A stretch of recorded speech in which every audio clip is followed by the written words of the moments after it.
आप देख रहे हैं BHBC न्यूज।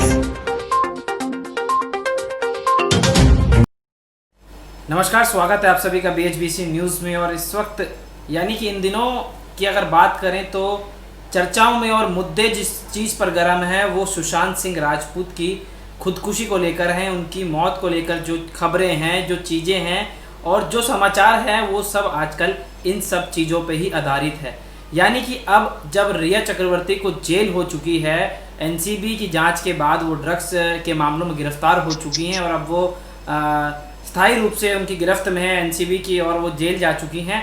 लेकिन उसके बाद कंगना रनौत का एक बहुत बड़ा एक सीन क्रिएट हो जाता है और सीन भी ऐसा कि महाराष्ट्र सरकार और बॉलीवुड की एक एक्ट्रेस को आमने सामने आना पड़ता है और इसकी आवाज़ यानी कि ये भूचाल देश की राजधानी दिल्ली की सरकार से लेकर महाराष्ट्र की सरकार तक में है। यानी कि संजय राउत के वो बयान, साथ ही कंगना रनौत के वो बयान जिनको लेकर आपस में तनातनी हो चुकी है इन दोनों के बीच में। उद्धव ठाकरे निशाने पर आ चुके हैं, महाराष्ट्र की सरकार निशाने पर आ चुकी है। इस वक्त हमारे साथ खास फोन लाइन पर जुड़े हैं राकेश पांडे जी, बिहार से वरिष्ठ भाजपा के नेता हैं। राकेश जी, स्वागत है आपका। जी नमस्कार। राकेश जी, बात यही करना चाहेंगे आपसे कि जो हालात इस वक्त चल रहे हैं, यानी कि अगर समाचार की बात करें या खबरों की बात करें और जो मुख्य रूप से अगर सुशांत सिंह राजपूत की बात करें, क्योंकि आप बिहार में इस वक्त मौजूद हैं, आने वाले कुछ दिनों में आगामी विधानसभा चुनाव होने वाले हैं बिहार में, क्या समीकरण है इस वक्त बिहार का, जनता का मूड क्या है और साथ ही जो सुशांत सिंह राजपूत की जो खुदकुशी का मामला है, क्या लगता है कहीं ना कहीं बिहार के विधानसभा चुनाव में वो भी कहीं उन खबरों के साथ अपना अहम रोल निभाएगा? नहीं, बिहार विधानसभा में जो सुशांत सिंह का प्रकरण विधानसभा के अंदर नहीं आएगा, क्योंकि चुनाव में एक बिहार का बेटा खोने का गम है। बिहार का बेटा, बिहार की जनता बिहार के उस सुशांत के साथ है जो बहुत ही कम उम्र में देश के नहीं विश्व के कीर्तिमान रचने का काम किया है। विश्व के पटल पर उसने अपने नाम भारत के बेटा के रूप में अपना स्थापित किया। इसलिए बिहार में चुनाव पे कोई फर्क नहीं पड़ेगा। चुनाव तो हर 5 वर्षों में आता है और चुनाव लड़ा जाता है मुख्य एजेंडा के तहत, विकास के पटल पे लड़ा जाता है, काम के आधार पे लड़ा जाता है। तो इसलिए विकास, वो तो यहाँ की सरकार जो पिछले 5 वर्षों में अपना काम किए उस काम को अपना जनता के बीच में लेके जाएगी और उसके वोट मांगेगी। जी राकेश जी, और अहम बात जो ये है कि आमने सामने दो चीजें आमने सामने हो चुकी हैं। अगर हम बात करें केंद्र सरकार में भी कहीं ना कहीं से इन खबरों को लेकर, इन बयानों को लेकर जो कंगना रनौत ने दिए हैं, जो उद्धव ठाकरे यानी कि उद्धव ठाकरे जो मुख्यमंत्री हैं महाराष्ट्र के, उन्हीं के राज्यसभा सांसद यानी कि शिवसेना के सांसद ने जो बयानबाजी करी, उसके बाद इतना बड़ा एक बहुत बड़ा एक मुद्दा बन के सामने जो आती हैं चीजें कि अगर वो POK महाराष्ट्र को कह देती हैं तो वो महाराष्ट्र से बाहर रहने की बात करते हैं। केंद्र की तरफ से, गृह मंत्रालय की तरफ से उन्हें Y+ की सिक्योरिटी मिल जाती है। अगले दिन उनके ऑफिस पर यानी कि उनके दफ्तर पर, जो उनका दफ्तर है मुंबई में स्थित, वहां पर BMC के द्वारा तोड़फोड़ कर दी जाती है। कि जो महाराष्ट्र में जो इस समय आपसी तनातनी चल रही है, यानी कि बॉलीवुड एक्ट्रेस कंगना रनौत के बीच में, साथ ही उद्धव ठाकरे की सरकार के बीच में, क्या लगता है खींचमतानी कहाँ तक जाएगी? एक्चुअली वहाँ सरकार नाम की कोई चीज नहीं है। वहाँ पे डी कंपनी की सरकार चल रही है।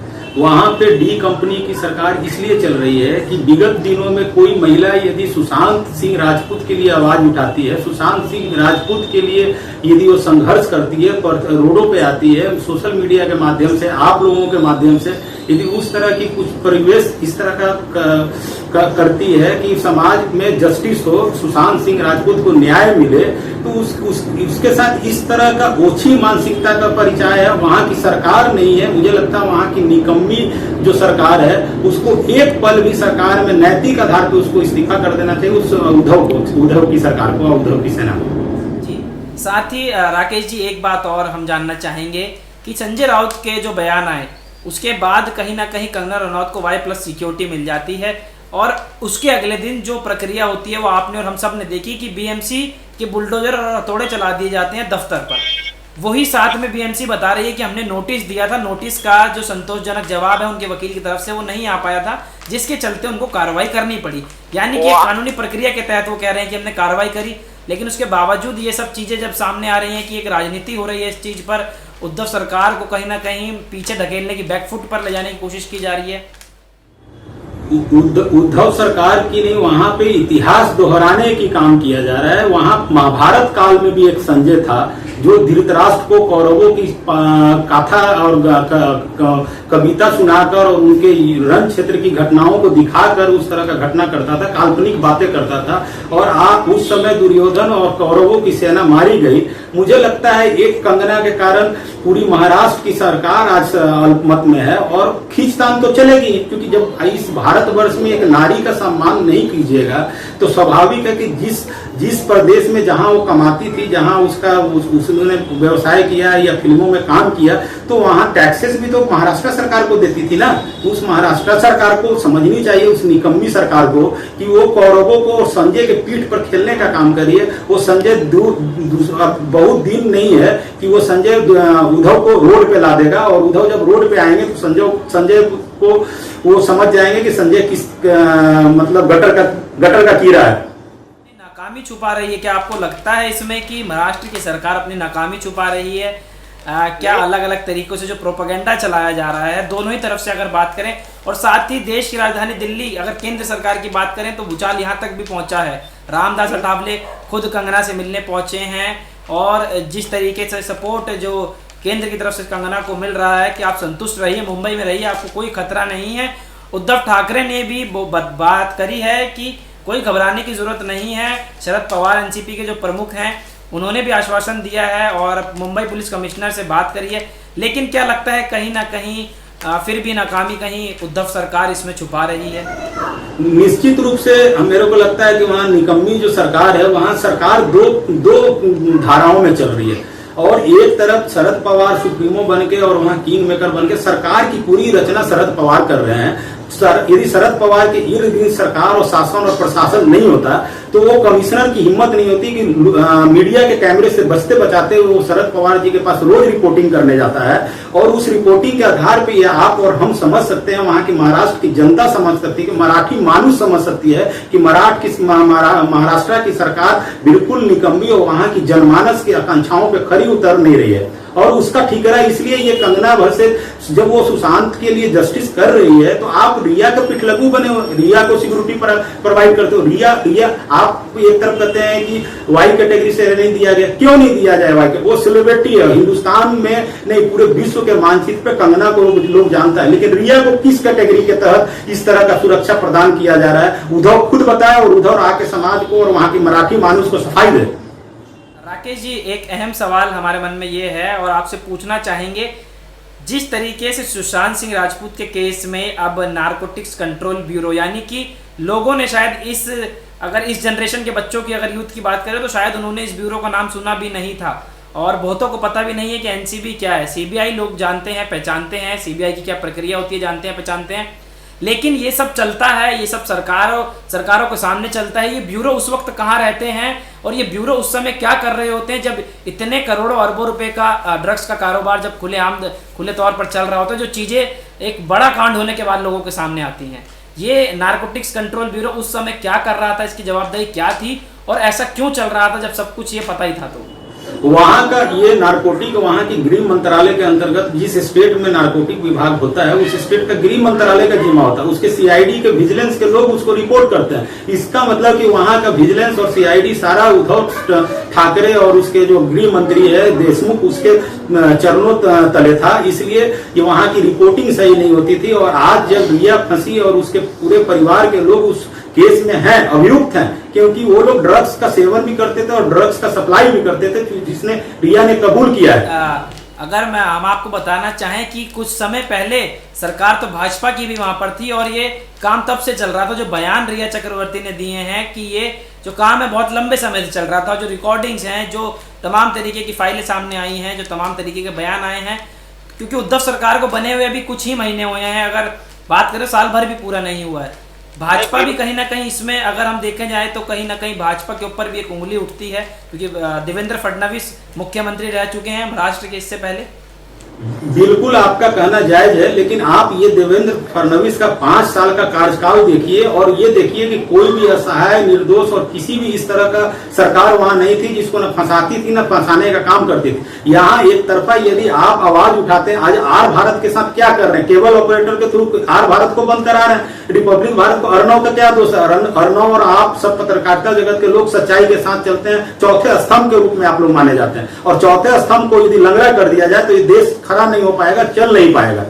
जी, आपकी बात से हम सहमत हैं। ये बात बहुत कहीं ना कहीं दिल में चुभती है कि अगर चौथे स्तंभ के भारत को अगर इस तरीके से टॉर्चर किया जाएगा या इस तरीके से गिरफ्तार किया जाएगा तो शायद प्रश्न पूछने की और सवाल पूछने की जो जिम्मेदारी है वो किस पे जाएगी ये नहीं पता। लेकिन महाराष्ट्र सरकार का जो खेल है, जो निराला खेल जो चल रहा है संजय राउत और कंगना रनौत के बीच में, ये कहाँ जाके रुकने वाला है? क्या इसका असर बिहार चुनाव पे होगा? क्योंकि बिहार चुनाव एक अहम चुनाव होने वाले हैं। अब इस साल में विधानसभा के जो चुनाव हैं, सुशांत सिंह राजपूत का केस बिहार से भी जुड़ा है क्योंकि वो बिहार के ही लाल थे और बिहार से ही उनका परिवार भी है। किस तरीके के इंसाफ की आप लोग अब भी मांग कर रहे हैं? क्योंकि रिया को तो जेल हो चुकी है और वो रिमांड में इस समय एनसीबी की। बिल्कुल बिल्कुल, देखिए ये कहना कहीं भी सरासरी ये सत्यता की ओर जाता है, सत्यमेव जयते की ओर जाता है कि ये आज जब उद्धव की वहां सरकार है और वो कहते हैं कि पॉलिटिकल माइलेज लेने के लिए बात है, तो पॉलिटिकल माइलेज लेना होता तो आज वहां पे एक शिखंडी भी हमारा बिहार से सुपरस्टार अपने आप को कहता है, जिसका नाम शत्रुघ्न सिन्हा है, अमिताभ बच्चन है इलाहाबाद का, जितने भी सलमान खान है, शाहरुख खान है, करण जौहर है, जितने भी नामचीन लोग हैं जो बॉम्बे को सो कॉज बॉम्बे को अपने बाप का जागीर समझते हैं, उनको इस कंगना के मुहिम में एक एक्टर्स के नाते, एक कलीग के नाते, एक अपने पार्टी के नाते उनको आगे आकर इस तरह की व्यवस्था का खंडन करना चाहिए था। लेकिन ये नामर्दों की, हिजड़ों की फौज वहां बैठी हुई है और ये बाबा साहब ठाकरे आज ऊपर से जरूर मंद ही मंद रो रहे होंगे और सोच रहे होंगे कि ये ठाकरे सेना जो हमने बनाया था शिव सेना के रूप में, आज ये उद्धव की निकम्मी सेना बन के रह गई है। उद्धव का जो लक्ष्य था वो लक्ष्य से भटक गया है और ये पूरी बॉलीवुड जितने भी लोग निकम्मे लोग हैं, हिजड़ों की फौज है। मैं कहता हूं कि आप मर्द के बच्चे हो उद्धव ठाकरे, तो आप उस मनीष मल्होत्रा का घर तोड़ देते। आप यदि सही में आप सही मायने में वहां के शासन प्रशासन के प्रति रवैया आपका सही था तो आप शाहरुख खान के बंगले का जांच करते, अमिताभ बच्चन का बंगले का जांच करते, शत्रुघ्न सिन्हा का बंगले का जांच करते, करण जौहर का जो समुद्र के किनारे बना रखा है आलीशान बंगला। बीएमसी का कहना है कि हमने लीगल नोटिस दिया था कंगना रनौत को, उसके उनकी तरफ से कोई संतोषजनक जवाब न आने के बाद हमने इस पे कार्रवाई की है। जो अवैध तरीके के चीज़ें जो बनी हुई थी ढांचे में उनको गिराया है और उसमें भी कुछ निर्माणाधीन था, उस चीज़ को गिराया गया है। साथ ही मनीष मल्होत्रा का जो बंगला है 5 नंबर या 6 नंबर, उस पर भी नोटिस दिया गया है और 7 दिनों की जो नोटिस पीरियड की अवधि है वो दी गई है जवाब देने की। लेकिन जो संशय है कि 24 घंटे और 7 दिन, यानी कि कंगना रनौत को 24 घंटे और मनीष मल्होत्रा को 7 दिन, इसमें आपको सरकार की मंशा क्या दिखती है, बीएमसी की मंशा क्या दिखती है? क्योंकि बीएमसी बहुत बड़ा अहम रोल निभाता है मुंबई के विकास में। निश्चित रूप से बीएमसी वहां जो है वो उद्धव की पैरों की पाजेब बन के रह गई है। उद्धव के पैरों की पाजेब है और उस पाजेब को जिस तरह से उद्धव बजाना चाहता है उस तरह से बजाता है। शासन प्रशासन का लंगा नाच नचा रहा है वहां पे और वो पूरा दुरुपयोग कर रहा है बीएमसी को, और बीएमसी पूरी तरह से शिवसेना के कब्जे में है और जिस तरह से शिवसेना चाहती है उस तरह से वहां बीएमसी का लंगा नाच नाचा जा रहा है। तो कहीं ना कहीं आप मान रहे हैं कि बैकफुट पर उद्धव सरकार है। लेकिन राकेश जी, एक आखिरी सवाल, अहम सवाल मेरा ये रहेगा आपसे कि कुछ समय पहले आमिर खान ने भी बात कही थी कि भारत में मुझे असुरक्षित महसूस हो रहा है, तो उनको ये नसीहत दी गई थी बहुत नेताओं की तरफ से कि आप भारत छोड़ के पाकिस्तान चले जाइए, आपका यहाँ कोई काम नहीं है। लेकिन कंगना ने भी अपने कुछ ट्वीट्स में इस बात का इस्तेमाल किया है, पाकिस्तान या पीओके जैसे शब्द का। तो उद्धव सरकार कह रही है, संजय राउत कह रहे हैं कि मुंबई को आप पीओके नहीं समझिए, आपको मुंबई आने की जरूरत नहीं है। संजय ने तो पूरी शिवसेना को कौरव सेना बना दिया है। संजय उस धृतराष्ट्र के रूप में संजय अंधा होकर देख रहा है। आज उसको ये नहीं भूलना चाहिए, संजय को सामना में उसने जो कहा कि उखाड़ दिया, कैसे उखाड़ दिया। आज वो ये आप बताएं कि आज आमिर खान असुरक्षित महसूस करते थे या नसरुद्दीन शाह असुरक्षित महसूस, उनके बंगलों को ढाया नहीं गया। बीएमसी ने दुरुपयोग करके, वहां की शासन प्रशासन ने दुरुपयोग करके उनको डराने का काम नहीं किया। ये एक ये जो भारतीय लोकतंत्र में, भारतीय इतिहास में, आजाद भारत के इतिहास में जो कभी नहीं हुआ था कि अगर कोई मुंह खोलेगा तो उस पर हथौड़ा चला दिया जाएगा उसकी चीजों पर, या फिर अगर कोई किसी के पक्ष में बोलेगा तो सरकार और जो दूसरी पार्टी है, सामने वाला जो व्यक्ति है, उन दोनों को आमने सामने आना पड़ेगा। यानी कि जवाबदेही पर या जवाब सवाल लेने पर कहीं ना कहीं अब संशय खड़ा हो जाएगा इस चीज़ों के बाद, आपको लग रहा है, क्योंकि मीडिया का भी इसमें अहम रोल रहा है। रिपब्लिक भारत के रिपोर्टर अनुज को जिस तरीके से गिरफ्तार कर लिया गया, कैमरा पर्सन को, साथ ही जो उनके कैब के ड्राइवर थे उनको गिरफ्तार कर लिया गया कल रात को, कहीं ना कहीं आपको लग रहा है लोकतंत्र पर ये खतरा है, और केंद्र इसमें अपनी क्या भूमिका निभाने वाला आगे?